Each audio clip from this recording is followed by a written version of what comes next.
July 15న Kanchana, August 12న కందిరిగా release అయ్యి ఘన విజయం సాధించడానికి ముఖ్య కారకులైన అఖిలాంధ్ర ప్రేక్షకులకు నా హృదయపూర్వక ధన్యవాదాలు తెలుపుకోవడం కోసమే ఈ ప్రెస్ మీట్ ఏర్పాటు చేయడం జరిగింది. మా బ్యానర్కి మంచి సూపర్ హిట్స్ ఇచ్చిన డైరెక్టర్ లారెన్స్, మా కందిరిగా ద్వారా నేను ఇంట్రడ్యూస్ చేసిన సంతోషం శ్రీనివాస్, నిజంగా వాళ్ళకి ప్రత్యేక కృతజ్ఞతలు తెలపాలి.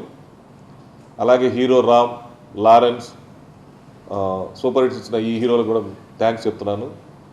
ఈ సినిమా మీ అందరికీ తెలుసు ఎంతటి ఘన విజయం సాధిస్తుందో. కాంచన కానివ్వండి, కందిరిక కానివ్వండి, ఈ రోజున ఓవర్సీస్లో కూడా కందిరిగా మేము ఓన్గా రిలీజ్ చేయడం జరిగింది. అక్కడ చాలా రోజుల తర్వాత ఇంత మంచి ఎంటర్టైనర్ వచ్చి, ఫ్యామిలీ ఎంటర్టైనర్, రెవెన్యూ సైడు మాకు చాలా ఒక 2 వీక్స్కే $2,25,000 షేర్ వచ్చింది. అలాగే ఆంధ్రప్రదేశ్లో కూడా రామ్ సినిమాని ఇంతకుముందు వచ్చిన రెడీ, అతని సినిమాల్లోనే హయ్యెస్ట్ కలెక్ట్ చేసిన సినిమా, దాన్ని దాదాపు చాలా సెంటర్లో ఫస్ట్ వీకే దాటేసింది, కొన్ని సెంటర్లో 2వ వారం దాటుతుంది. నిజంగా ఇది చాలా ఆనందకరమైన విషయం.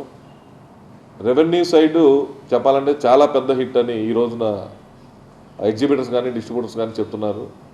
ఈ సక్సెస్ కారణమైన అఖిలాంధ్ర ప్రేక్షకులందరికీ నా హృదయపూర్వక కృతజ్ఞతలు తెలుపుతున్నాను. ఇంతటి ఘన విజయాన్ని ఇచ్చిన మా హీరోకి, డైరెక్టర్లకి నా ప్రత్యేక కృతజ్ఞతలు తెలుపుతున్నాను. Thank you very much. ఆ సినిమా సైమల్టేనియస్గా రెడీ చేసి నాకు ఇవ్వటం అనుకోకుండా జరిగింది. అలాగే కందిరిగా మేము స్క్రిప్ట్ విన్నప్పుడు యాక్చువల్గా వేరే సినిమాకి అనుకున్న టైటిల్ ఇది. ఈ స్క్రిప్ట్ వినగానే ఈ సినిమాకి ఈ టైటిల్ కరెక్ట్ అని రాజా రవీంద్ర గారిని అడగటం, ఆయన ఇవ్వటం ఆ టైటిల్, నిజంగా ఆ సినిమాకి ఆ టైటిల్ చాలా ఎసెప్ట్ అయింది. అలాగే ఈ సినిమాలకు పనిచేసిన టెక్నీషియన్స్గా చూస్తే తమన్ ఆడియో, మాకు కాంచన ఆడియో కానివ్వండి, కందిరి కానివ్వండి, మా సినిమాలో చాలా సంవత్సరాల తర్వాత ఆడియో బంపర్ హిట్ అవ్వడానికి తమన్ మాకు చాలా హెల్ప్ అయ్యాడు. మా బ్యానర్లో మేము ఇంట్రడ్యూస్ చేస్తున్న ఫస్ట్ వివి వినాయక్ని ఇంట్రడ్యూస్ చేసాం. ఆ తర్వాత ఎన్నిసార్లు ఎవరు అనుకున్నా కుదరలేదు. మంచి స్క్రిప్ట్తో ఫుల్ ప్లెడ్జెడ్గా విత్ డైలాగ్స్ తోటి వచ్చాడు. వచ్చిన 1 మంత్లోనే స్టార్ట్ చేసి సినిమా కొన్ని అనివార్య కారణాల వల్ల, ఈ స్ట్రైకుల వల్ల అయితేనే కొంచెం లేట్ అయింది. లేట్ అయినా కరెక్ట్ టైంలో రిలీజ్ అయ్యి మేము ఎక్స్పెక్ట్ ఏదైతే ఆడియో ఫంక్షన్లో చెప్పామో ఇది సూపర్ హిట్ అయిందని, డెఫినెట్గా అది సూపర్ హిట్ చేశారు ఆంధ్ర ప్రేక్షకులు. ఈ సినిమాలో మన రామ్ క్యారెక్టర్ అంత ఇంపార్టెంట్, అలాగే సోను సూద్ క్యారెక్టర్ కూడా అంతే ఇంపార్టెంట్. ఎందుకంటే సోను సూద్ క్యారెక్టర్ సెకండ్ హాఫ్లో ఆడియన్స్ నుంచి వస్తున్న రెస్పాన్స్ చూసి యాక్చువల్గా చెప్పాలంటే ఇప్పుడు చెప్పకుండా సందర్భం, సోను సూద్ని హీరోగా నెక్స్ట్ మా బ్యానర్లో ప్లాన్ చేస్తున్నాం. అది త్వరలోనే అనౌన్స్ చేస్తాం. అంటే అంత రెస్పాన్స్ వచ్చింది సోను సూద్ క్యారెక్టర్కి. అలాంటి క్యారెక్టర్ ఒక ఫస్ట్ హాఫ్లో ఒక షేడ్ ఉండి సెకండ్ హాఫ్లో ఎంటర్టైన్మెంట్ పండించడం అనేది బహుశా సోను సూద్కి ఈ సినిమా ద్వారానే, అతను ఎన్నో పెద్ద విలన్ వేషాలు వేసిన ఈ సినిమాలో చేసిన క్యారెక్టర్ ఫస్ట్ హాఫ్లో విలన్, సెకండ్ హాఫ్లో ఎంటర్టైన్మెంట్, చాలా ఎక్స్ట్రాడనరీగా పెర్ఫార్మెన్స్ చేశాడు. అలాగే సినిమాలో యాక్ట్ చేసిన హన్సిక కానివ్వండి, అక్ష క్యారెక్టర్ కానివ్వండి, రఘుబాబు క్యారెక్టర్, ఏ క్యారెక్టర్కి ఆ క్యారెక్టర్, గెస్ట్ రోల్ అయిన బ్రహ్మానందం గారి క్యారెక్టర్ అద్భుతంగా పండింది. ఈ రోజున ఇంత రెవెన్యూ కారణం వీళ్ళంతా ముఖ్య కారణం. బ్రహ్మానందం గారు, రఘుబాబు, సోను సూదు, అక్ష, ఎవరి క్యారెక్టర్ వాళ్ళ క్యారెక్టర్లు హైలైట్ అయ్యి ఈరోజు ఈ సినిమా ఎంత సక్సెస్, వీళ్ళంతా ముఖ్య కారణం అని చెప్పాలి. రామ్ గురించి నేను ప్రత్యేకించి చెప్పాల్సిన అవసరం లేదు. ఎందుకంటే రామ్ మంచి ఎనర్జెటిక్ హీరో. నిజంగా ఈ సినిమాకి రామ్ అనేవాడు గొప్ప ఎసెట్. అతను ఈ సినిమాకి పనిచేసటం అంటూ జరిగితే 24 అవర్స్ వర్క్ చేశాడు. 23 అవర్స్ 1 అవర్ పండుకొని. నిజంగా సెకండ్ హాఫ్ అందరి కాంబినేషన్, అందరు ఆర్టిస్టులు ఉండాలి.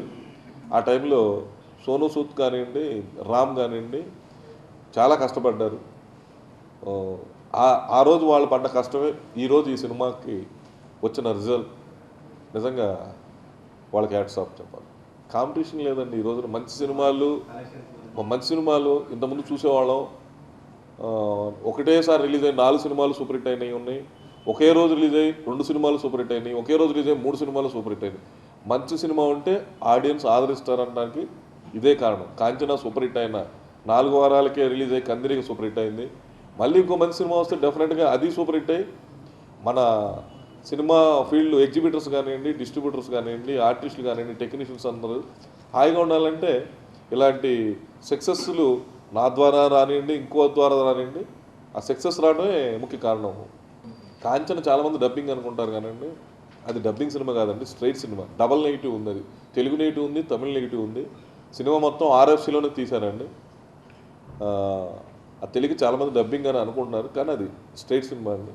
నా దృష్టిలో స్ట్రైటు డబ్బింగు కాదండి, ఏది మంచి సినిమా అయితే మనకు అదే కలెక్షన్స్.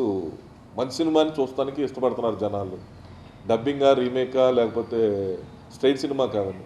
ఏది బాగుంటే అదే చూస్తున్నారు ఆడియన్స్. నా సినిమాలు ఎప్పుడు నేను నా సినిమాని ప్రేమిస్తాను. నా సినిమా అనేది నాకు నచ్చి కథ నేను సినిమా తీశాను. నాకు నచ్చింది జనాలకు నచ్చాలని లేదు, కానీ నాకు నచ్చింది, అద్భుతంగా వచ్చింది. నేను ఎప్పుడు 1 వీక్ ముందు షోస్ వేసి ఏమైనా కరెక్షన్స్ ఉంటే అందరికి చూపించి ఏదైనా చేసుకోవడానికి అవకాశం ఉంటుంది. రిలీజ్ అయినాక మన చేతుల్లో ఉండదు. కాబట్టి 1 వీక్ ముందు నేను కాపీ తెచ్చి ప్రొజెక్షన్ వేయటం జరిగింది. ఎక్కడ ఎవరు లెంత్ అని కానీ, ఈ సినిమా 2 hours 42 minutes ఉంది, ఎక్కడ లెంత్ అని కానీ ఇంకా ఉంటే బాగుందనే ఆడియన్స్ నుంచి రెస్పాన్స్, ఇంకా ఉంటే బాగుందనే రెస్పాన్స్ వచ్చింది. కాబట్టి ఈరోజు లెంత్ కాదు, సినిమా మంచిదైతే ఆదరిస్తారనడానికి ఇదే మెయిన్ కారణం. ఎందుకంటే కాంచన 2 hours 48 minutes ఉంది, కందిరీగా 2 hours 42 minutes ఉంది. చాలామంది నిజంగా అప్రిషియేట్ చేయాలి. ఇంత లెంత్ సినిమాను కూడా సినిమా బాగుంటే చూస్తామని నిరూపించినందుకు థ్యాంక్ యూ.